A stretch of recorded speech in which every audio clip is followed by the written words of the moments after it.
Time permitting, we're going to cover the lives of three men today. And so let's get this sheet passed around. And we'll go ahead and get started. We're going to speak first here today about one of the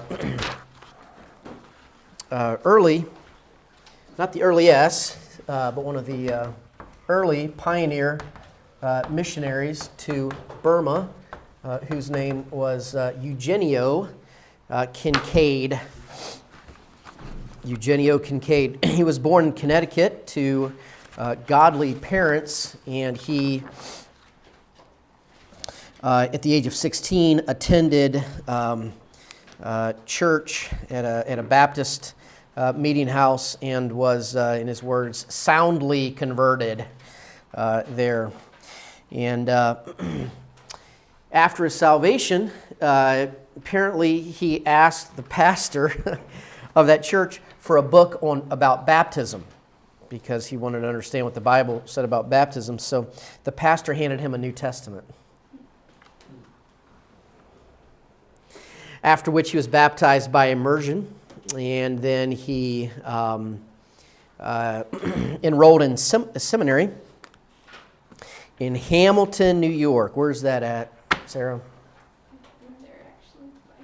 You've been. It's in Hamilton, in and around Hamilton, probably, in the New York area of Hamilton. Okay, so good. Okay. Okay. Okay. There we go. 4 or 5 hours, by car. In his day, a little longer than that from where you lived. So, anyway, it's all relative, isn't it? He pastored for 3 years after he got out of Bible school, we'll say seminary, pastored in New York. And then after that, for a while, he pastored in a church in Milton, Pennsylvania. He preached there, I should say, and in 6 months, a church was organized. And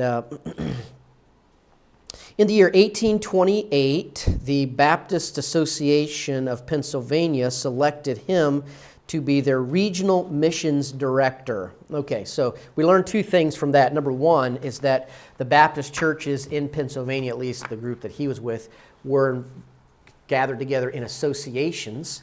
And secondly, we see the organization that started to take place with the missions idea. They started to have regional directors for missions supporting the one central mission board. So neither of those things are very local church based in their activity, but that's what was done there at that time. So as regional missions director, then he traveled in 4 years, about 20,000 miles. And he's preaching here in churches, helping to establish churches. And in these travels, he is really burdened by the need for foreign missions. And so, after a couple years as missions director here, he gets approved to be a foreign missionary himself. And in around 1830, he set sail for Burma, and he is burdened to go there work in Burma. So he sets sail for there in 1830. Of course, by this time, the Judsons have been there for a while, and he meets Judson upon his arrival there, and his first year was marked by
Um, 30 bullets were shot at him at not too far of a distance.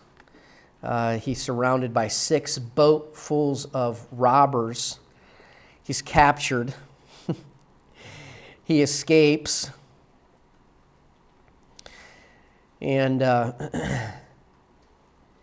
he sneaks stealthily through the mountains and goes to other groups there and lives among them and preaches the gospel to them.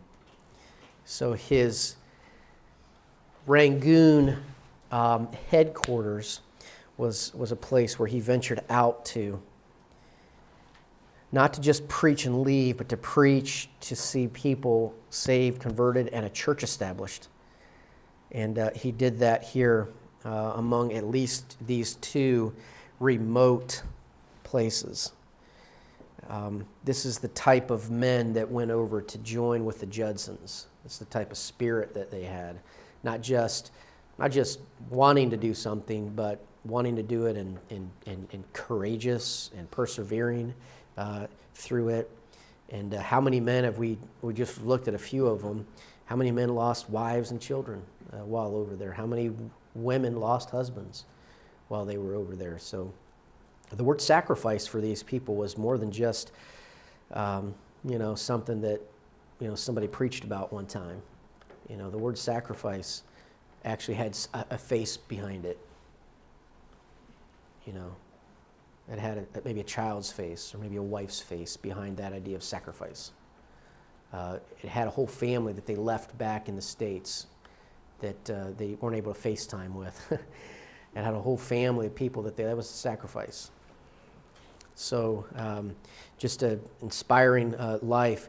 In 1843, he returns to the States actually for 8 years. His second wife's health was really under threat. You think maybe Judson recommended that he do that for his wife's health after Judson had lost these wives over there? Maybe he, said, listen, go back to the States and let your wife take care of your wife and her health. I don't know.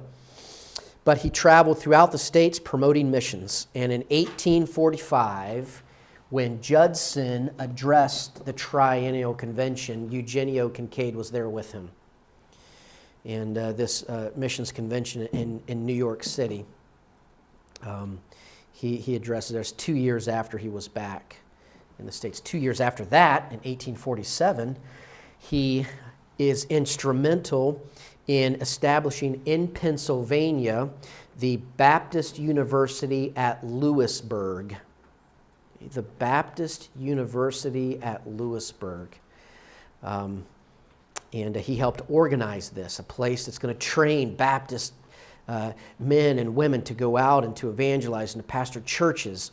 Well, that university has since been renamed. Today's name for that university is Bucknell. Bucknell University. And I'll just say that take a look at Bucknell University's website and you will find that they have strayed from their original purpose. And when I first heard about Eugenio Kincaid about 20 years ago, Bucknell was recently in the news for continuing to drop standards of morality that they would expect of their students. And, but Bucknell, behind Bucknell was the name Eugenio Kincaid, who was a man who had a desire to see young people taught and trained for the Lord's work. So in 1851, Eugenio Kincaid returns to Burma, and in 1853, the count on his ministries were more than 10,000 those that had been saved and baptized, members of the churches. 40 national pastors had been taught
and difficult circumstances to say the least. So the life there of Eugenio Kincaid, early pioneer missionary to Burma. He was around quite a few men there that were great time in church history.